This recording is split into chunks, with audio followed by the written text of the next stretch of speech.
B. A premissa original e a polaridade do amor. Então aqui está a imagem do Yin e do Yang, né, do Tai Chi, que tem uma questão muito interessante nessa imagem, né, porque você tem um dos lados que representa o feminino, né, que é o lado escuro, e tem o lado branco que representa o masculino, mas dentro do masculino tem uma bolinha preta e dentro do feminino tem uma bolinha branca, né. Isso representa que, assim, que existe uma interação, existe um jogo de forças e que a gente pode até identificar isso com essa lei de transcendência, né, porque da mesma forma que a gente tinha dois conceitos que interagem e geram um terceiro conceito, que depois gera a sua antítese e gera um sexto conceito, né? E assim por diante. É a mesma coisa, a gente tem uma sementinha de cada uma das polaridades dentro da outra, né? E elas interagem gerando uma síntese. Agora escutai a palavra do Senhor. Na premissa original da divindade, o poder, ou a vontade de ser, é a tese. A sabedoria é a antítese. E o amor é a síntese. Como a sabedoria magnetiza a inteligência inerente ao poder de Deus, ampliando-a para o verbo de toda a ideação agora expressa, os dois tornam-se um, exibindo a gloriosa revolução do amor como síntese grandiosa do poder e da sabedoria.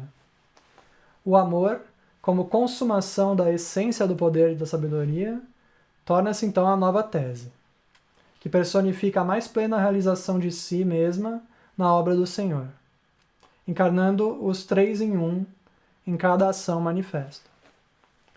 Esse slide parece um pouquinho complexo, né? Mas o que é importante a gente entender é isso, que o poder vem primeiro, né? O primeiro raio vem como um impulso, a vontade de ser, isso é a tese, né? É o que vem primeiro. Aí depois vem a sabedoria. Bom, mas vamos exercer esse poder com sabedoria, né? Porque se ele for exercido de uma forma descontrolada, sem equilíbrio, sem constância, pode gerar algo de ruim, né?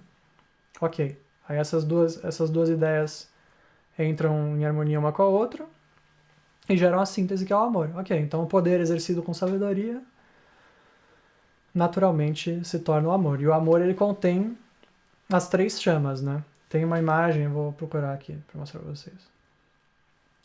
Essa imagem aqui, né? Que dentro da câmara secreta do coração, que é onde habita a chama trina, ou seja, o coração, que é o chakra do raio rosa, né? Do amor, ele contém dentro de si também a casa da própria chama trina, né? O amor, ele sintetiza, ele é o 3 em 1, como o mestre colocou, né? Esta verdadeira síntese dos atributos divinos revela que o amor, a sabedoria e o poder são, na realidade, a totalidade do um, indivisível, indiviso, que jamais pode ser dividida ou divisível. Seus átomos entoam à medida que mapeiam as esferas. Nós somos um. Nós somos um. Nós somos um. Mas isso não é tudo. A chama cósmica branca da Mãe Universal surge agora. Nascida da unidade da tríade divina, ou seja, aqueles três aspectos da chama trina tornando-se um, nasce a chama branca, né? O quarto raio. Ela, a quem gosto de chamar de a luminosa, sai da sua latência no núcleo ígneo da chama trina para tornar-se a antítese, ou polaridade divina desta tese da trindade. Então, como o mestre falou antes, a gente tem dois aspectos que interagem um com o outro e geram uma síntese, né? Então a gente tem raio azul, raio amarelo interagindo, gerando a síntese que é o amor divino. Esse amor divino é a trindade, né? A trindade então se torna a nova tese, né?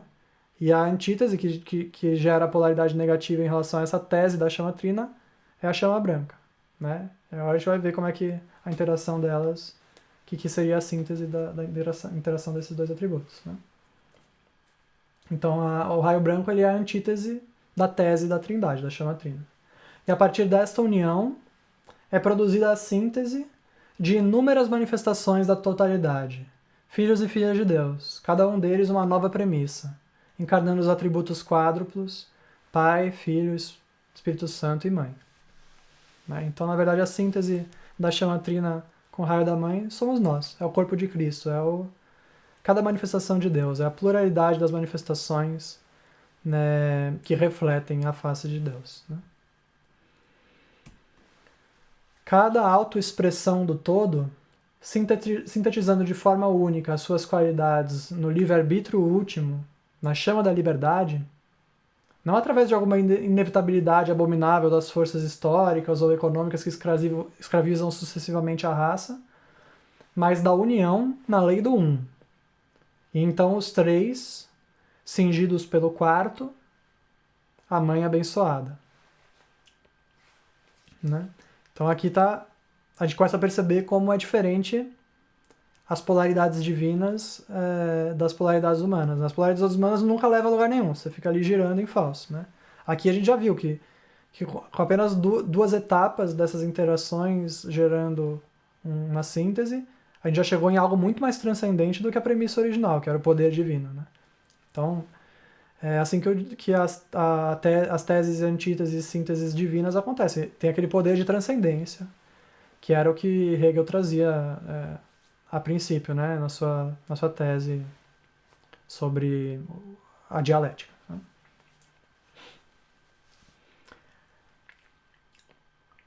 Então, ele está falando sobre a mãe. Né?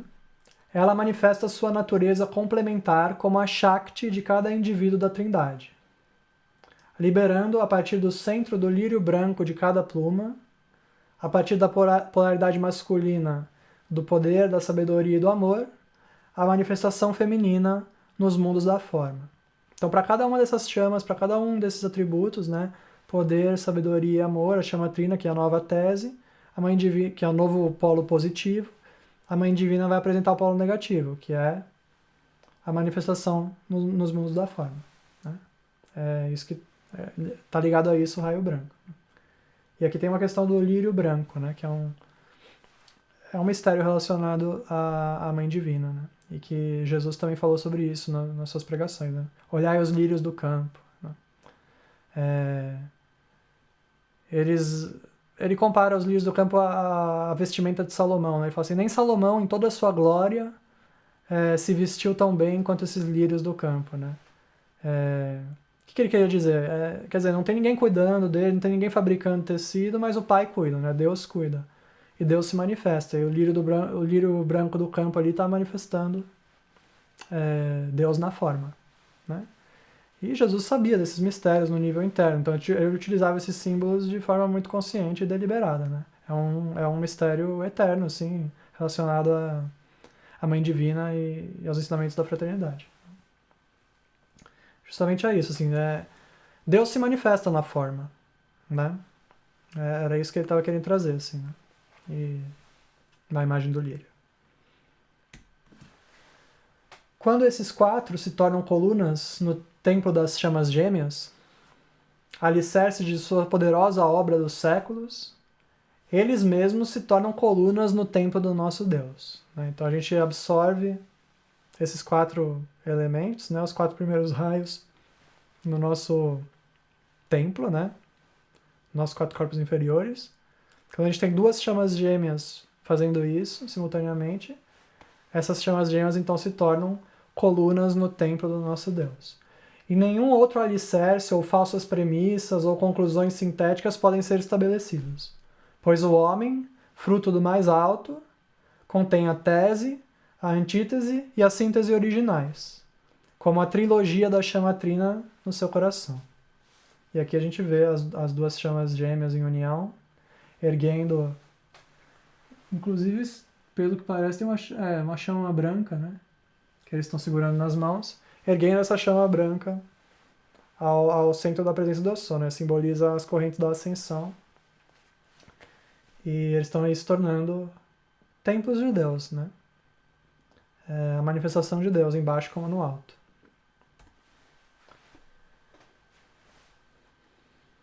Então falou sobre o homem, né? O homem se torna o fruto do mais alto. E ele é também o filho varão da mãe, contendo o seu átomo semente e seu fogo sagrado dentro de si. E ninguém mais pode deslocar este alicerce quádruplo do seu ser. a menos que ele mesmo sucumba, escolhendo a mentira e os mentirosos que lideram o bando de conspiradores capitalistas comunistas internacionais, que reproduzem seus cultos pseudo-metafísicos do materialismo e da dialética no planeta Terra. Então a gente tem inúmeras filosofias derivadas aí da filosofia de Marx, né, que foi se propagando ao longo dos séculos, desde que foi criada lá no começo do século XIX, e a gente teve inúmeros filósofos que aderiram a essa filosofia marxista, né, que geraram subprodutos, e estão até hoje aí manipulando a mente das pessoas para mantê-las presas na dualidade. Agora, quando a gente manifesta esse aspecto quádruplo do nosso ser divino, né, da verdadeira interação dialética dos atributos que se autotranscendem, aí a gente tá livre, né, dessa prisão dualista. É como se a gente tivesse firmado bem claro, geometricamente, a base da nossa pirâmide, né, um quadrado perfeito, em harmonia com a mente do Divino Arquiteto, e aí essa base ela vai nos dar a plataforma para a gente se elevar até chegar no topo da pirâmide, que é o ponto do 1. Vejamos agora como o amor é na verdade definido pelos amantes divinos.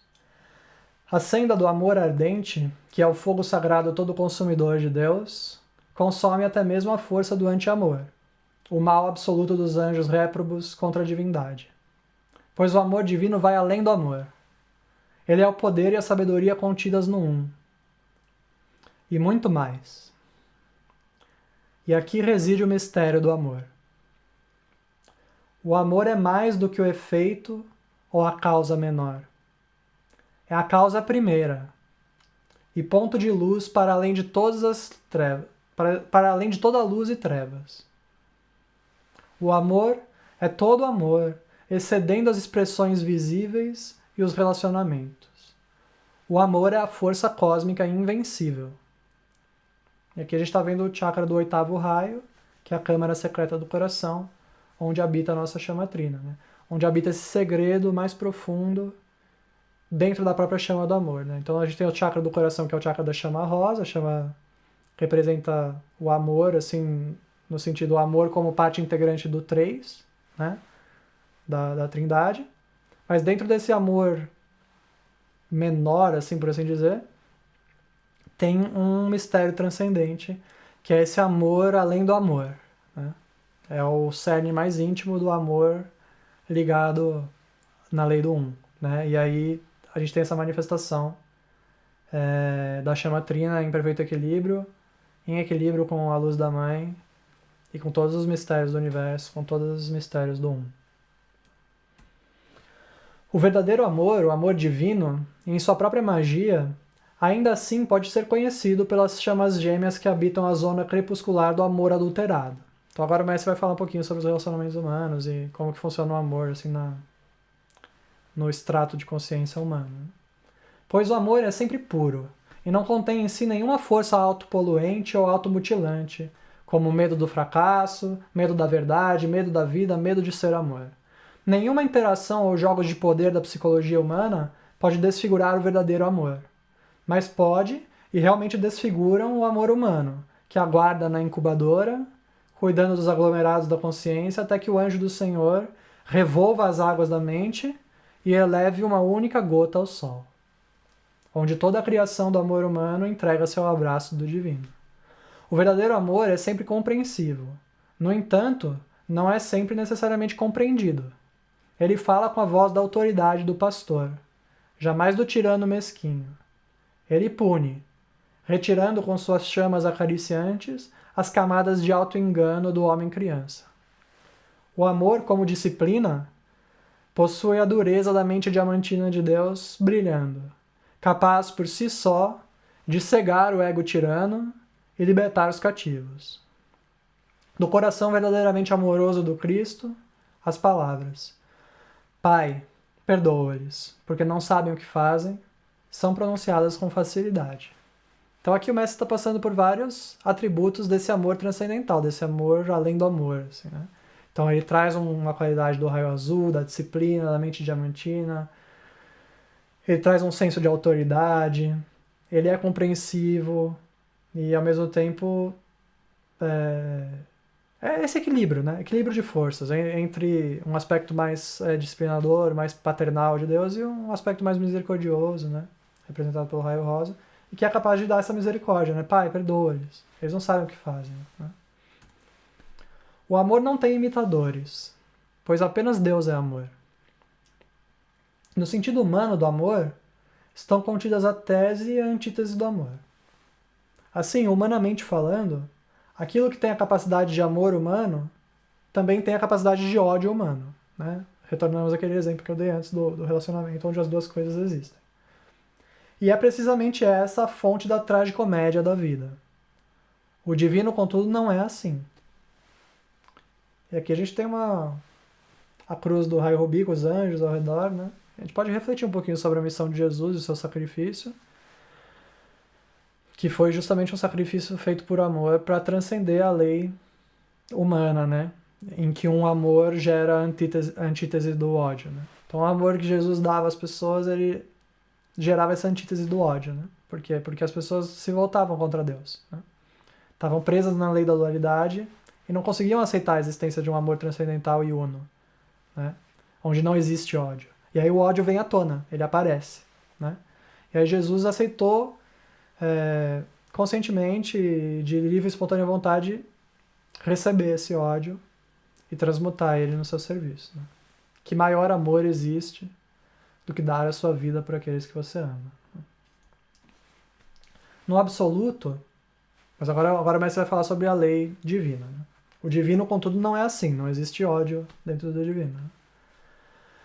No absoluto, onde a desintegração autoimposta não existe, onde a lei da síntese humana não neutraliza mais o menos do não neutraliza o mais e o menos do magneto divino, os atributos do poder, sabedoria e amor de Deus estão sempre personificados pela polaridade das chamas gêmeas, que representam a totalidade divina do Deus Pai e Mãe. Né? Então, se no campo do humano a interação do amor e do ódio acabam resultando na diluição dos dois, no campo do divino, não.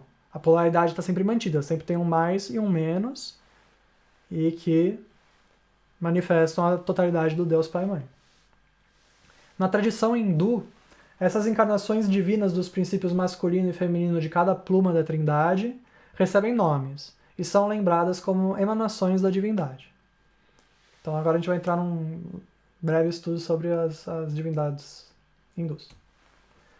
Neste relacionamento de absolutos divinos, o pai é a tese, a mãe é a antítese, e a totalidade da sua criação, incluindo o fruto da sua consciência crística, é a síntese. Né? Então, no caso, o filho, né? O filho varão, né? O filho Cristo, a criança crística. Né? É a síntese. Sua razão de ser e para ser a encarnação divina. O que acontece quando os amantes divinos encontram-se no amplexo divino do Tai Chi? Amplexo é, assim, uma das traduções que o tradutor fez aqui, mas no original é uma palavra que pode ser traduzida por abraço também. É o abraço divino do Tai Chi. Os amantes divinos se encontram, né? Mantendo a sua polaridade, mas num abraço divino de complementaridade de energias e de forças. É o grande corpo causal de Deus. Né? O que acontece quando os amantes divinos encontram-se no amplexo divino do Tai Chi, o grande corpo causal de Deus, é o saldo da sua contribuição ao cosmos. Né? Então as contribuições de ambas as chamas gêmeas se encontram no corpo causal, e dessa união você tem a síntese de tudo que eles contribuíram de ideias divinas e de obras divinas ao cosmos. Assim acontece quando as chamas gêmeas retornam ao ovoide de fogo branco da sua origem, ou seja, quando as duas chamas gêmeas ascendem. Né? Apenas nesta união máxima, celebração da comunhão sagrada de Alfa e Ômega, a finalidade criativa de seu ser pode ser plenamente realizada. Então ali, na verdade, eles vão gerar uma criança crística num sentido simbólico, que vai muito além de qualquer manifestação material. Assim, né? É uma síntese no divino e na máxima manifestação, a máxima expressão da finalidade criativa daqueles seres. Né? Para além da criação, no sentido de procriação. Né? Assim, os amantes divinos satisfazendo o intercâmbio mais-menos do atributo do poder, são identificados como Brahma e Sarasvati, que exemplificam a encarnação masculina e feminina da força cósmica. Observem que a palavra por mim utilizada para descrever este Yin e Yang não é síntese, porquanto, se alguma das metades da totalidade perdesse o magnetismo dessa polaridade de forças cósmicas, os mundos da forma entrariam em colapso. Daí, intercâmbio, ou troca, sim. Síntese, não. Né? Ou seja, esses dois polos, Brahma e Sarasvati, que representam o poder divino na polaridade mais e na polaridade menos, são mantidos como polaridade para que a interação dessas forças polares possa gerar a manifestação. Na visão hindu, Brahma, como a figura paterna, primeira pessoa da Trindade, é descrito como ser imenso, criador, supremo governante, legislador, sustentáculo e fonte de todo conhecimento, enquanto Sarasvati representa a eloquência, a mãe que articula a sabedoria da lei. Ela é a mãe instrutora daqueles que amam a lei como a vontade de Deus, revelada por Brahma. Assim, ela é o poder da volição, vontade e motivação de ser a lei, em ação, a origem, o rio e o leito do rio, para o fluxo do conhecimento universal, como valorização da lei do Criador, autocontida em cada partícula da criação. E aqui tem uma imagem de Brahma e Sarasvati, os representantes do poder. Selecionei essa imagem porque ela traz bastante a cor azul, né? E o Brahma nesse contato com o cosmos, com as estrelas, eu senti que representa bem essa qualidade do propósito cósmico, da vontade de Deus se manifestando. Né? E a Sarasvati é uma facilitadora das almas que querem obedecer essa vontade. Ela nos guia no caminho da sabedoria, na forma de obediência à vontade de Deus. Né? Da mesma maneira, os dois, na polaridade que abrange a lei da unidade no atributo da sabedoria, são conhecidos e amados como personalidades reais, Vishnu e Lakshmi. Então agora ele vai falar sobre o segundo raio. Né? Vishnu e Lakshmi são os representantes, contendo o círculo de qualidades atribuídas a um ou a outro, e no entanto partilhadas amorosamente, mas rendendo-se divinamente à esfera turbilhonante da sua unidade. Desse modo, nos céus, 2 é igual a uma totalidade indivisa. Na Terra, 2 em 1 constantemente sacrificam sua verdadeira identidade à síntese humana, que se torna a nova tese. Né? Então aquele relacionamento onde um cede, o outro cede, e ninguém realmente expressa aquilo que veio aqui para ser. Né? E aí isso se torna, essa versão diluída da interação entre os polos divinos se torna a nova tese. A distinção das duas partes da premissa original neutralizada no fluxo da relatividade. Vejam bem, a relatividade não possui polaridade fixa. E aí reside a sua mutabilidade. Ou seja, Brahma é sempre masculino, Sarasvati é sempre feminina. E por eles terem essa polaridade fixa, eles estão harmonizados com a lei do 1. Né? Aqui no reino humano, não. A gente cede, a gente concilia e entra no campo da dualidade, no campo daquilo que é mutável e diluído. Né? Mas acima, no esplendor cintilante do Sol, Vishnu, o Filho imortal, personifica a sabedoria do Cristo cósmico, cuja essência é a duração, a qualidade da perseverança, a própria continuidade da consciência de Deus. Ele é a coesão personificada, unindo através do amor da sabedoria as forças cósmicas concebidas pela mente universal. Seu caminho é a liberação, através do autoconhecimento no ser divino mais elevado. A gente se conhecer como o ser crístico que nós realmente somos. Vishnu, cujas encarnações mais famosas foram as de Rama e Krishna, sempre Hari na manifestação, é o protetor onipresente, protegendo pela consciência de Deus do anti-eu e da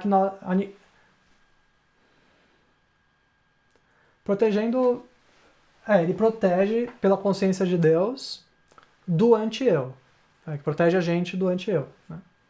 E da aniquilação daí resultante, que roubaria esse eu verdadeiro antes de ter nascido nos seus pequeninos. Né? Então essa simbologia também do Herodes, né? Que o Cristo nasce e imediatamente o Herodes já vem para querer matar essa criança crística. Né? O Herodes é como se fosse um símbolo do anti-eu, né? Daquilo que persegue o Cristo. Esta segunda pessoa da Trindade é o preservador do desígnio divino, concebido na chama da sabedoria a partir da presença legítima do poder. Ele é o restaurador do universo, através da luz da sabedoria que tudo cura, o verdadeiro poder da alquimia da iluminação do amor. A consorte de Vishnu, Lakshmi, é eternamente identificável como a polaridade de tudo que ele é. Sua sabedoria revelada nas bênçãos de prosperidade, pela precipitação da abundância, pela ciência de Prakti Purusha e no controle das 4 forças cósmicas. Eu não vou entrar muito em detalhes, tá? Porque a gente está com o tempo um pouquinho curto. Mas se Vishnu é o mantenedor, né? Ele traz essa constância, a continuidade do plano divino, então Lakshmi manifesta a abundância, né? Os meios materiais. Então ela é a deusa da abundância, da prosperidade, ela ajuda a gente a precipitar aquilo que vai ser necessário para a gente poder se manter. Né? Ela segura uma cornucópia da boa fortuna, através da magia do olhar do olho onividente de seu amado. Então a visão divina de Vishnu, que contempla a prosperidade, contempla a perfeição, e Lakshmi propaga essa perfeição visualizada pelo olho divino do seu amado. Ela ensina o domínio dos ciclos kármicos no relógio cósmico, a multiplicidade e a beleza. Ela ensina o um e os muitos, que provêm do belo ser, espelhando a imagem do Deus da sabedoria. Então, se a gente for na natureza, num campo florido, contemplar, né, as diferentes cores que a natureza nos dá, as diferentes espécies, a gente vai ter um pouco essa sensação, né, da prosperidade divina de Lakshmi, da abundância divina, de tantas diferentes formas belas nas quais o Um se manifesta. Né? Então aqui está a imagem de Vishnu e Lakshmi, representantes da sabedoria, do raio dourado. E assim, da mesma maneira, o Espírito Santo torna-se vivo nos personagens atraentes de Shiva e de sua Shakti. Cada um deles uma esfera, ao mesmo tempo a metade do outro.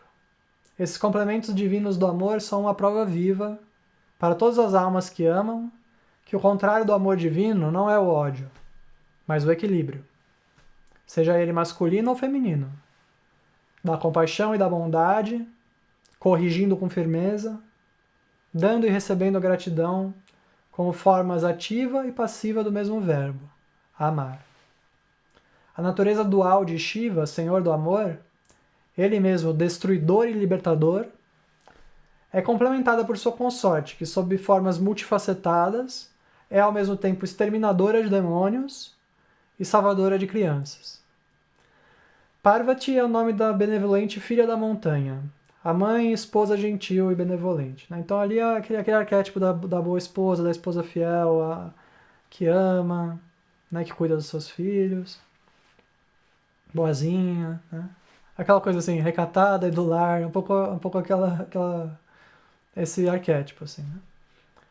A face de Durga é a da feroz defensora dos seus filhos, terrível e ameaçadora para seus inimigos, a deusa inalcançável. Então já tem uma faceta diferente de Durga, que é aquela mãe que no momento que alguém for lá machucar o filho dela, ela vira uma fera. Né? Assim, é um pouco isso a Durga.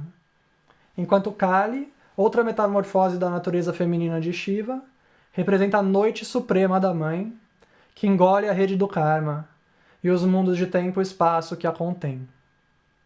Ela complementa o poder de Shiva na destruição, pelo amor do véu de energia, da ilusão. Então Kali absorve, ela bebe o sangue dos demônios, assim, ela internaliza tudo aquilo que é irreal, todo o mal, ela consome mesmo. Assim, né?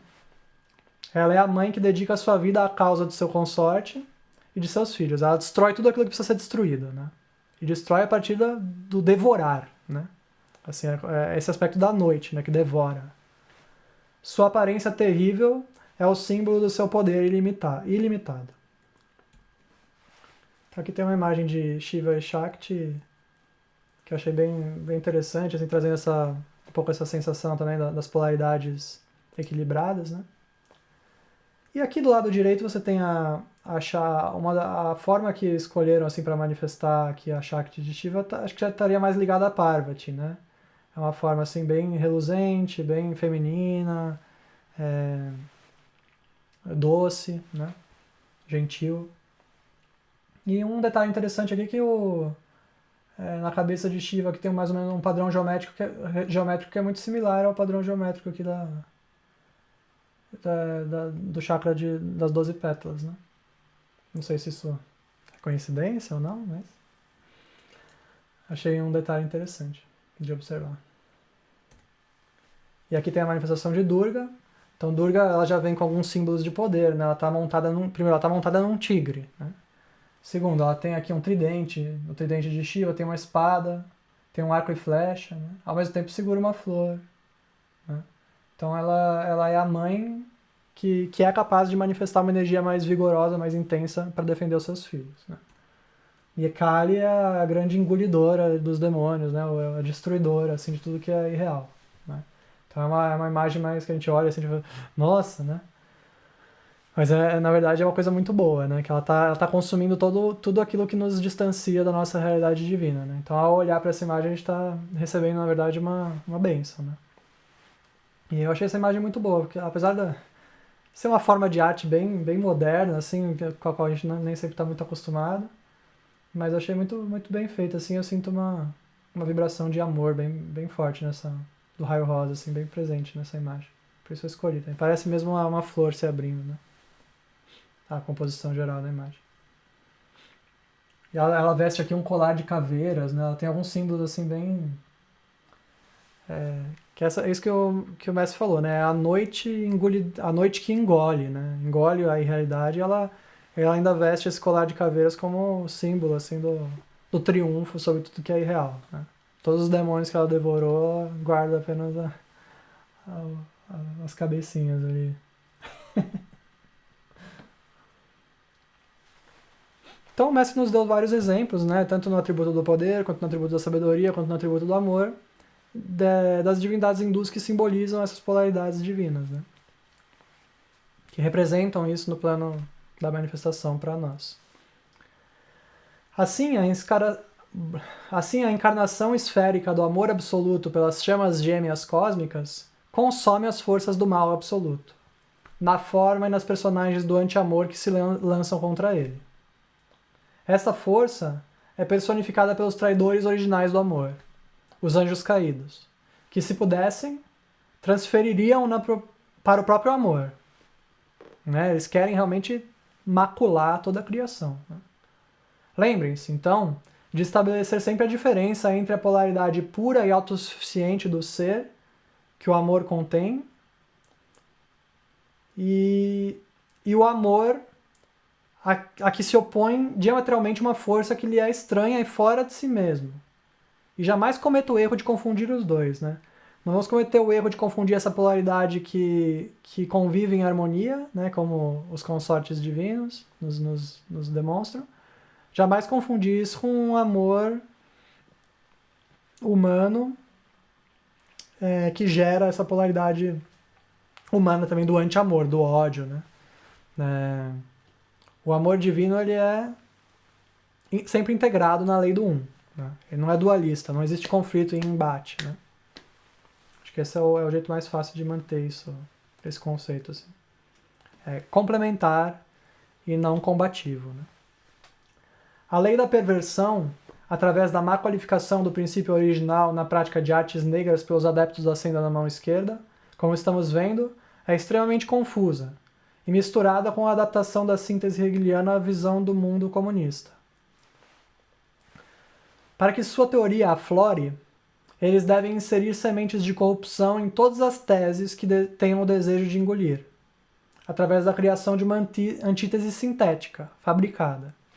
Né? Então, assim, vamos supor, tem uma tese, que é o amor divino. Né? Então aparece ali Jesus pregando e dando suas dádivas de amor a todos os seres, e aí o que o anticristo faz? Ele cria uma antítese. Ah, mas isso é blasfêmia. Ah, mas não é assim que os nossos pais faziam. Blá, blá, blá, blá. E está criando essa antítese. Para quê? Para pegar aquele amor que na verdade era que não estava na lei da dualidade, e tentar rebaixá-lo à lei da dualidade. Não, tudo bem, você é legalzão aí, Jesus, mas tem gente que não gosta, né? Então, assim, é apenas mais uma pessoa. Né? É isso que o anticristo vai tentar fazer. Relativizar as questões para anular o sentido de absoluto que elas carregam. Né? Isso, nas discussões políticas, você vê muito claramente. Às vezes você tem um ideal absoluto que você está observando nas interações ali. E como que as pessoas fazem para diluir os argumentos? Né? No palco mundial, o anticristo faz isso o tempo inteiro. Né? Ele pega e faz uma notícia falsa do outro lado e dilui o que é verdadeiro num mar de notícias falsas. Chega um momento que você não sabe mais o que é verdadeiro, o que é falso, você acaba não sabendo em quem acreditar, né? E é assim que eles vão manipulando as massas. Não, como é que você sabe se isso é verdade? Tem uma pessoa falando do outro. Um estudo aqui está falando que cloroquina cura o Covid, outro, agora, mas tem 200 outros estudos aqui falando que não é científico. Aí tem os checadores de fatos fazendo isso, fazendo aquilo, e quando você vê, você já não sabe mais em quem acreditar. Né? É assim que eles atuam. Eles criam uma falsa antítese para diluir o que é claro e visível, né? O que é absoluto. E isso está muito ligado também, o Messi está expondo aqui a questão do comunismo, né? Que traz muito isso, assim, traz essas antíteses falsas para reduzir as coisas ao plano da dualidade. Mas todo mundo que enriquece está explorando alguém, né? Por exemplo, uma antítese falsa, né? Não, tem gente que enriquece servindo a sociedade, né? Aliás, a maioria das pessoas que enriquece está servindo a sociedade, está fazendo algo de bom, está gerando empregos, está fazendo um monte de coisas boas, né? Serviço divino. E aí o anticristo ele cria essas falsas teses, né? E vai inculcando isso na cabeça das pessoas até o momento que as pessoas começam a acreditar que o único jeito de enriquecer é roubar alguém, né? E aí, uma vez que você criou essa antítese falsa, as pessoas começam a reproduzir essa ideia. Chega um momento que elas não conseguem mais observar o que é verdadeiro e o que não é. Ficam presas no campo da dualidade, né? Ficam presas a essas falsas antíteses e não saem nunca mais desse lugar, né? Até comecem a contemplar novamente o sentido do absoluto, a lei do um. Né? Se a verdade do Cristo for a premissa da vida abundante na Terra, a mentira do anticristo, como oposição a tudo que a verdade do Cristo é e representa, será estabelecida como a antítese, né, a ser demolida, rompida. Quer dizer, ela se estabelecerá como uma antítese para demolir, para romper, para comprometer e destruir a verdade do Cristo. Né? Então aqui o mestre está colocando muito claramente, a verdade do Cristo é a premissa da vida abundante na Terra. Você não tem abundância se você não se conectar com o fluxo da abundância divina. Né? Então essa premissa marxista da exploração já está falha na base. Né? E o prazer do demônio é colocar seus pijamas vermelhos e dizer: olhem para mim, vejam minha maneira de alegre mediocridade, vejam minha síntese de dois sistemas contrários que não funcionarão sem a minha intercessão e perícia. Né? Então o diabo ele coloca uma falsa dualidade e depois ele dá a solução. Né? Olha, mas eu tenho a solução. Né? Então olha, veja gente, você não pode nem se consultar com o seu médico, não pode tomar cloroquina, não pode fazer nada, eles delimitam todo o campo de como qualquer coisa vai ser, aí depois vem com a solução, né? Não, mas a gente tem a vacina, agora vai ficar tudo bem, né? Agora a gente tem a solução. Então é sempre assim que o anticristo atua, a gente precisa começar a reconhecer esses padrões para não cair, porque a próxima vez que vier uma coisa do tipo, uma pandemia, esse tipo de coisa que acontece, a gente já identifica de cara e não cai nesses jogos, né? É sempre a criação de uma antítese falsa, e aí depois vem o orgulhoso, né, o luciférico ali, as legiões de Lúcifer, que é a legião do orgulho, né, do orgulhoso, aquele pseudo-intelectual, assim, defensor da ciência, né, que vem com a solução. Né. Falsidade atrás de falsidade. Né. A gente precisa começar a identificar isso. Assim. Contudo, óleo e água não se misturam, nem tampouco os grilhões e a liberdade, o caminho dos céus e o inferno. Não existe solução ou dissolução humana para a tese divina. Então o absoluto permanece absoluto, imutável, invencível, sempre. Né? A lei do um transcende a tudo isso. A chama da honra cósmica eleva-se solitária. Una com tudo, todo una. Aqui tem um trocadilho no original que é alone, que significa solitário, e all one, que é todo una, ou una com tudo. A chama da honra cósmica eleva-se solitária, todo una, como a espada chamejante de 2 gumes, para manter o caminho da árvore da vida de todos os homens. Sua pureza, que a tudo consome, é a sua única resposta para cada agressor sintético, antitético da sua divindade intocável. Né? Então vem esses ataques, vem essas falsas antíteses, e qual que é a resposta do divino? Não é entrar no embate, é simplesmente reafirmar a verdade. Reafirmar a sua pureza, reafirmar aquilo que é. Né? Eu sou o que eu sou, é um. Né? Não vou aceitar. Quer dizer, não é discutir no plano da dualidade, é não aceitar a premissa da dualidade que foi colocada. Né? Se você aceita a premissa da dualidade e entra no embate dualista, você já perdeu. Né? Agora, se você permanece na lei do um, é mais do que discordar ou discutir. Permanecer naquilo que é verdadeiro. Né? Você simplesmente não sai do lugar. Você permanece na lei do um. Né? Não aceita a premissa, não aceita a armadilha, né? O convite para descer para a lei da dualidade. Né? E o alquimista divino conhece a harmonia dos seus elementos. Conhece a mistura que ocasionará explosão e prejuízos à vida, e qual é o solvente universal. Conhece também qual o elemento que transformará os metais comuns em ouro, e como reparar as falhas das pedras preciosas e na pedra preciosa do coração. Porque os meus pensamentos não são os teus pensamentos, e nem os teus caminhos os meus caminhos, diz o Senhor. E os dois não serão forçados pelos demônios a encontrar-se, disfarçados sob os mantos dos filósofos, trazendo a sua pedra branca sintética e a sua solução conciliatória, que será a sua própria dissolução no final. Então aqui eu coloquei algumas imagens de alguns filósofos marxistas aí famosos, né? Primeiro de tudo, Karl Marx aqui, né? Um dos piores de todos aqui, que é o Gramsci, né? Que foi Ele pegou a teoria de Marx e criou basicamente esse sentido de subversão ideológica que a gente vê hoje em dia, né? Ele percebeu que não ia ser capaz de fazer uma revolução pegando em armas ou num sentido muito concreto, assim, né? E aí começou a criar teorias para manipular a mente das pessoas, né? Para subverter ideologicamente, né? E deu muito certo, né? Hoje em dia a gente vê muitas pessoas reproduzindo discurso, né? Nas universidades, as universidades do Brasil e de vários lugares do mundo estão absolutamente tomadas, né? Pela ideologia de esquerda, a ponto de nem existir diálogo, assim. Se você vai lá e levanta Você vai numa faculdade de filosofia no Brasil e fala, não, vamos estudar Adam Smith, vamos estudar os teóricos do liberalismo, por exemplo, os primeiros teóricos capitalistas, você é escorraçado, assim, você é mandado embora assim, da universidade como se fosse o inimigo mesmo, né? Isso se deve muito às teorias desse cara aqui, do Gramsci, né? Que foi um dos que criou essa ideia assim, de ficar mentindo e introjetar isso na cabeça das pessoas para que elas mesmas se autogovernem sem a necessidade de um Estado que aparece muito nos holofotes, né? Tá manipulando ali pelas entrelinhas, né, o tempo inteiro. É o senhor das marionetes aqui, né, o Gramsci. Esse aqui também, um intelectual famoso aí da segunda metade do século XX, o Michel Foucault, também um marxista famoso, que também tem teorias assim extremamente pervertidas, assim, seguindo na linha de Marx, né? E esses dois filósofos brasileiros aí da atualidade, né, o Leandro Carnal e o Pondé, são uma expressão assim muito muito clara, né, do orgulho intelectual, da arrogância, assim, justamente aquele orgulho luciférico, né, que eu estava mencionando anteriormente, né? E fala assim, olhem para mim, vejam a minha maneira, e apresentam uma falsa solução, né?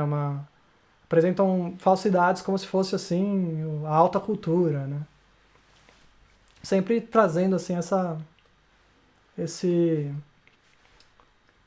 energia luciférica, né? De orgulho humano, de se achar assim muito muito importante, muito inteligente, muito intelectual, quando na verdade são apenas instrumentos de força sinistra, né? E eu trago